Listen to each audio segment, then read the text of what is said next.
let's get to the number one pick of the draft, the presumptive number one pick of the draft. That's Caleb Williams. And let's stay on Ooh. campus speaking to college. Dude, Come don't on. do this again. Like, no. Come on, man. Come on, man. Like, come on. You can't sit up here lying like another. Like, I know I'm you were not lying on lying. Monday. You were wasn't lying. So, you ever have that situation where, like, you tell somebody they're lying and they start laughing, and then that confirms for you that they're lying, but they're only Usually laughing 'cause they because it's lie. funny. I'm not laughing because I'm lying. I'm laughing because it's funny and flattering that you think I know anything. I appreciate that. I appreciate that my reputation you be out there. as an You be out NFL in these streets. insider. You slick with it, man. You Thursdays slick with during it. the You NFL like- you're nice season with for yours. Amazon Prime I Video. like the way you Sure, handle I'm out in You these know- streets. Sure. You know what? Do I This is make what I some like about phone calls? Do I talk to some people? You wanna talk to some people? Sure, sure. But I mean, I'm laughing because you assume I know something when nothing could be farther from the truth. But I think people need to understand. Like, a lot of the insiders, I'm not naming any names, but a lot of the insiders out there today are almost caricatures of what an insider is. You know, they pound their chest and, I'm told and, sources say, and they just kind of, they harumph and they can't stay off, Great they can't word. stay off social media to Great word. tell you like, just, meh information. But you've never been that kind of insider. See, Mike Smith, he's an insider for the culture. He's an insider for the culture. You know, a brother like Mike Smith, he's just kind of smooth. And things just kind of happen. He knows information, but he won't just kind of say, I found this out. And be like, oh, that's good to know. And he'll put it away. And he'll drop it in the conversation. Real smooth like. So, And those that know, I know how you roll. Those that know, know. how I don't you need to roll. keep score. I don't need to keep score. I don't need to tell you that I was right a long time ago. I don't need to tell you that my third eye seen it coming before it happened. I appreciate that. Oh, I appreciate you peeping game. Game. So Caleb Williams today has his pro day. He is going to perform for all 32 teams. Of course, only one can draft him, and that one is expected to be the Chicago Bears at number one. And again, I told you, I would be shocked. I'm just looking at how Ryan Poles moves. I wouldn't rule anything out. I wouldn't rule out taking somebody else. I wouldn't rule out a trade down if one materializes. But it takes two to to make a trade happen. Trade right? down to whom? Take For somebody example, who want to come up. you wouldn't be surprised if they traded down where? Just for instance. Just one spot. Just one spot. One spot. Just a little flip. It's a little flip So flop. Washington. It's a little flip flop. That's all. Okay. Yeah, it's a little flip flop. Yeah. Okay. Little flip flop. So he likes two guys. But- he likes Caleb and he likes Jaden. I didn't say that. I didn't say that at all. could be. I just said I would not rule out anything. Just because I've been doing this too long. Stop putting words in my mouth, man. Okay, all right. But if it pans out, I'm gonna be like, what was the word? Harumph? I told you. See, I couldn't tell him. I couldn't say it then. I couldn't say it in March. Right. Hey, let's put See, that. that's what you gotta do. let's You get gotta, that, you got you that gotta in case couch you missed it. You gotta exactly. Hey, Gary, 10:25 on March 20th. Go run that shit you back. got it. Run that You back. found it, right? Flashback, right? Hey, Nat, put that on social. It's like, you gotta hedge your bets because also if you say it a certain way, then you can't be wrong. Because like if he takes Caleb Williams and it was like, oh yeah, we're always taking Caleb Williams, we're never not taking Caleb Williams, and if it's actually what it appears to be, so obviously, I didn't say they weren't taking Caleb Williams. I just said I wouldn't. Don't be surprised if. Don't be surprised if. Yeah, it would never. I don't have to be accountable for that. So that's the game in a nutshell. Anyway, pro day today. I remember pro days. I remember Jamarcus Russell's pro day. I remember Kyle Bowler's pro day. But Remember like, Zach Wilson? Zach Wilson's Zach pro Wilson. day. Remember? Oh, high five throwing with all Robert over, Saleh with a absolutely. fist bump. Throwing all over the place, rolling left, great. throwing right, the whole thing, right? But Against it's like, air. ultimately nobody. Look awesome against Ultimately, air. nobody remembers pro days, right? And I don't think. Yeah. I think the last thing the Bears, or for that matter anybody else, needs to see today from Caleb Williams is how he throws the ball. They know how he throws the ball. They know he can throw the ball. They know he has all the tools. The questions about Caleb Williams, and some of them are exaggerated, but the questions about Caleb Williams that exist nonetheless, nobody's perfect, are ones that can't be answered at a pro day. Or at least I don't think they can be answered at a pro day. I think one of them is can he be disciplined? Can he Can he take the simple play? You know, can he take care of the ball? You know, is he somebody that's gonna always look for the off-schedule superstar Patrick Mahomes, you know, type of highlight reel play, or is he just gonna operate within the structure of the offense? Good problem to have, because and you scoffed at that when I brought that up before, and I agree, because it's like, just because you haven't seen him do something doesn't mean he can't. You know what I mean? And I think a lot of times we get caught up in what we haven't seen somebody do at the collegiate level, and that's why it's such an inexact science, and it's a projection, because just because they haven't doesn't mean they can't. You mentioned Bill Nunn, his father, the late Bill Nunn, the Hall of Fame scout for the Steelers. Great. He was famous for yelling in the draft room whenever somebody would give a critique of somebody. It's like, hey, that's coaching. That's coaching. Don't tell me about coaching, okay? Tell me about tools. What kind of tools? What kind of athleticism does he have for us to work with? And it's our coach's job to get the best out of that player. But don't tell me about a flaw or a habit that comes down to coaching. And so I think there are aspects of Caleb Williams' game that may confound, confuse, or concern some scouts that simply come down to coaching. Go ahead, I'm sorry. There was, I would say, this reminds me, the criticism of Caleb Williams.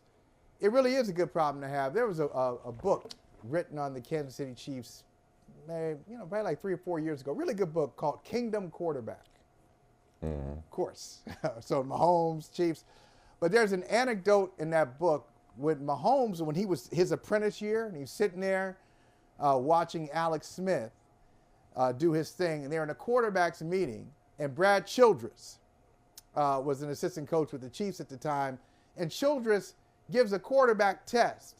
He has this film up there. He said, okay, what are your options? Give him 2 options. What would you take here? Would you take essentially what amounts to a check down, or a throw that would amount in like a 17 or 18-yard completion?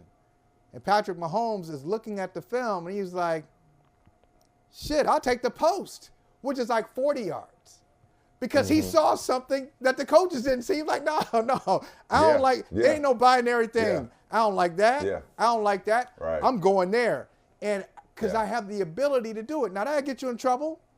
But if you got the goods, which Patrick Mahomes does, you see things that ordinary coaches and ordinary quarterbacks don't see. And I think that's what you might have in Caleb Williams. I'm not saying he's going to be Patrick Mahomes, but those guys with that ability and that confidence. Aaron Rodgers, who he likes to compare himself to. I understand why it's hard for him just like to run an ordinary, well, why would I? He's probably fighting himself. Why would I do that? Yeah. Why would I run an ordinary offense when I don't see it that way? And I want to point out, the dude had how many interceptions did he have against Notre Dame last year? 3? 3. I think he finished the season with 4. With 4. Might have 4. Yeah. Well, that's the other part. Like the numbers he put up the last 2 years, they ain't all highlights. You may only see the highlights on YouTube or the highlights on Twitter where he picking up a low snap and he's running around, and as he's falling out of bounds, he's throwing the ball. Like, that's not all his numbers. Like, every play wasn't that. You're not going to tell me that he wasn't running some plays the way they were designed to be run. But to your point, give me a guy who can improvise. Give me a guy who can create off schedule. Because most plays are going to be off schedule. Everything ain't going to work the way you design it on the chalkboard, if they still use chalkboards. I don't know. But point is, it's like, that's not how it's always going to. Yeah, they should. They should. Something pure. That's not how it's always going to go. So I'd rather have a guy that, similar to what Mike Tomlin says, I'd rather have a guy that I got to say woe than sick him. I'd rather have a quarterback that's got special ability than a guy that's just like a guy. But the other thing that can't be determined necessarily through a pro day, and I think is what the Bears are really going to be looking at, is just how my man moves. Just how he moves, how he interacts, how he carries himself, his body language, what he says, all the things that they want to get to know about a guy that they're going to invest so heavily in and really going to invest the future of this franchise into. Yet again, as they reset this franchise at the quarterback position again, like, they have limited opportunities to get to know this young man and to observe this young man. So I think the main thing for his pro day is emphasis on the pro part. What kind of professional can he show himself to be at what is typically and traditionally a very scripted, very orchestrated, very set up for success environment. I think the Bears are more looking for the intangibles than the tangibles, because the tangibles, as Caleb has already told us, is already on film. Well, you know what? This is going to be, this is a different time right now. This era that we're in, and I think evaluators are going to have to adjust to the era. So go back 10 years, and all the questions you have about a guy off the field, how's he, what kind of leader is he? What do the people in the program say about him? What do his coaches say about him? 10 years ago, pre-NIL, that's one conversation. So now, in the NIL era, it's hard you can't use the standards and the lenses that you use from 2014. That wasn't even that long ago, but you can't say, well, what about this guy? Because you hear some of the questions about Caleb Williams are, well, you got a lot of money, you live away from your teammates, or, the crying thing after the game. Like, okay, this is a different game. This is a different game. One, it's a different generation. Like, what you think is toughness, whatever you think that is, or mental toughness or resiliency. Right. That's not evolved. That's not the same. It's not the same. You got to really understand the generation that we're talking about. So I wonder if people are going down a road that they don't need to go down. There ain't nothing wrong with Caleb Williams. There are no off-field issues. There are no off-field issues with Caleb Williams. It's just a different era. This is what you have. And so it's not going to look like it did. His father's too involved. It's like, his father's too, well, speaking of fathers, Oliver Luck was involved, Archie Manning was involved, his father's too involved. It's like, aren't you I'm offended okay with that. Yes. Aren't you, absolutely. As a father of three, aren't you offended by that? What do you mean I'm too involved? What's wrong with me? You got a problem with me? Right. It's my son. Like, what am I supposed to do? Like, being different, but that'll all work itself out. But the cliche would be fine. The father, the cliche would be fine, though, wouldn't? Hey, this kid, oh man, some toughness. Came up from a rough background. Grew up in a single parent home. Had no parents. Raised his siblings. Raised and himself. Walked uphill. Barefoot through the snow, both ways. He was told at 6 years old, Caleb, you the man of the house now. You 6 years old. You know what I'm saying? He was slinging drugs and slinging footballs. Like, I mean, it's just, all of that. He's hungry. He got to feed his family, This guy, he's hungry. Yeah. Yes, sir, no, sir. Football's important to him. Yeah. It's his way out. Football is his way out of the hood. Go like you're ringing, like your mom's ringing the dinner bell in the hood. It's just, this whole thing is a script from Any Given Sunday. This is Any Given Sunday. This is some Willie Beeman shit, Willie Beeman. But having said all that, I think, and that would be with any quarterback, not just Caleb. I think a lot of what the Bears are going to be evaluating is not how he throws the ball. We know he can throw the ball. It's really just whatever opportunity they can get to know the kid. And then he got his visits and this, that, and the other. The other, before you go on, just real quick. Yeah. The Bears were the Commanders. Stop. Okay, you really, I'm flattered. I really am. I'm flattered. Hey, thank you for watching Brother from Another. If you haven't hit that subscribe button, go ahead and do that now. Don't forget, you can catch us 3 to 4 weekdays on PeacockTV.com and on Sirius XM Channel 85.